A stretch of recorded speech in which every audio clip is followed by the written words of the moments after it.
a Rosario Castellanos. En 1969, un año después de la represión de Tlatelolco, quien también tiene un texto y quien narró estos hechos, escribió un texto titulado La corrupción intelectual, en el cual señaló que uno de los pasos de todo intelectual debe ser el de recibir, cito, con la mayor integridad y fidelidad posibles la herencia cultural que nos transmiten nuestros antepasados, asimilarla. En resumen, asumir la tradición a la que se pertenece y que es conjunto de fórmulas de pensamiento y de normas de acción que presiden las decisiones, orientan los propósitos y rigen la vida. Es decir, Rosario Castellanos nos estaba invitando a recuperar las voces, los argumentos, las historias, las proyecciones, las opiniones de nuestros y de nuestras antepasadas. Sin saberlo, Rosario Castellanos se sumaría a aquellas antepasadas que han marcado nuestra cultura y que reivindicamos todos los jueves desde este espacio. Como defensora de los pueblos indígenas y de las mujeres, su pluma estuvo dedicada a posicionarse en un mundo intelectual dominado por hombres, en donde la voz de las mujeres apenas comenzaba a figurar. Conozcamos su historia, que sin duda servirá de orientación para muchas niñas y mujeres quienes apenas la descubrirán. Así ellas sabrán que esta, su otra historia, inició hace 100 años con el natalicio de Rosario Castellanos. Yo creo que si va a haber una revolución femenina, no va a ser una cosa que simplemente reforme la superficie, sino que llegue realmente al fondo del problema.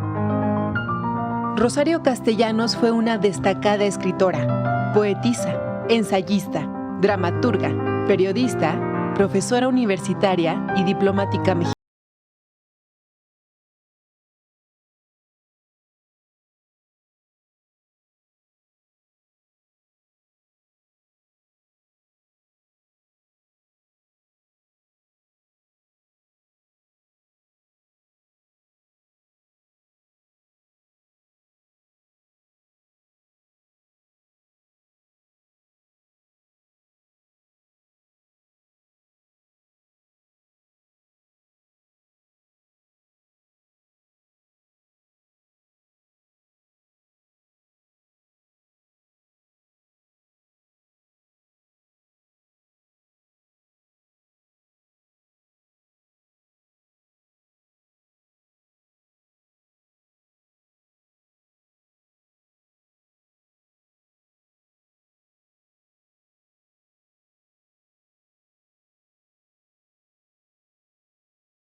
Nadie.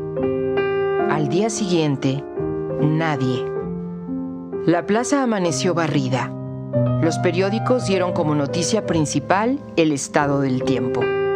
Y en la televisión, en la radio y el cine, no hubo ningún cambio de programa, ningún anuncio intercalado.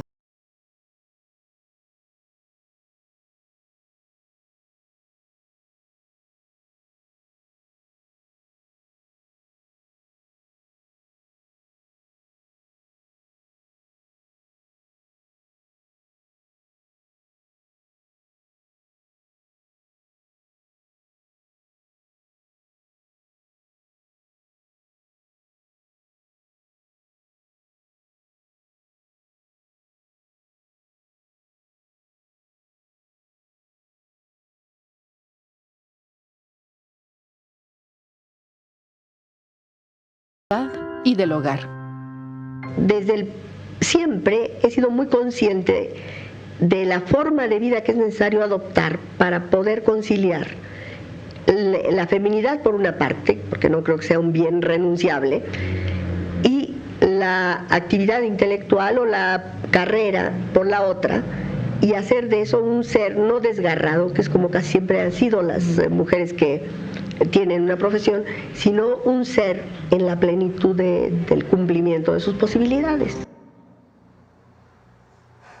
Sin duda, las conmemoraciones son una oportunidad para reconocer y para descubrir. Rosario Castellanos, en Mujer que sabe latín, dijo que la historia es el archivo de los hechos cumplidos por el hombre y todo lo que queda fuera de él pertenece al reino de la conjetura, de la fábula, de la leyenda, de la mentira. Y por esto, las mujeres aparecían como un mito, como algo incomprensible para el hombre. Cito: así, la mujer a lo largo de los siglos ha sido elevada al altar de las deidades, cuando no se le encierra en la arena a compartir con sus semejantes el yugo de la esclavitud, cuando no se le confina en el patio de las impuras, cuando no se la expulsa de la congregación religiosa, del ágora política, del aula universitaria. Junto a esta denuncia, Rosario también, con su literatura, escribió una construcción del mundo con ayuda del otro. En su poema, Poesía no eres tú, parece que aboga por el ideal justo, poesía somos todos. Cito: porque si tú existieras, tendría que existir yo también, y eso es mentira. No hay nada más que nosotros, la pareja, las dos cabezas juntas, pero no contemplándose, para no convertir a nadie en un espejo, sino mirando frente a sí, hacia el otro, la mudez que pide voz al que tiene la voz y reclama el oído del que escucha, el otro. Con el otro, la humanidad, el diálogo, la poesía comienzan. Muchas gracias.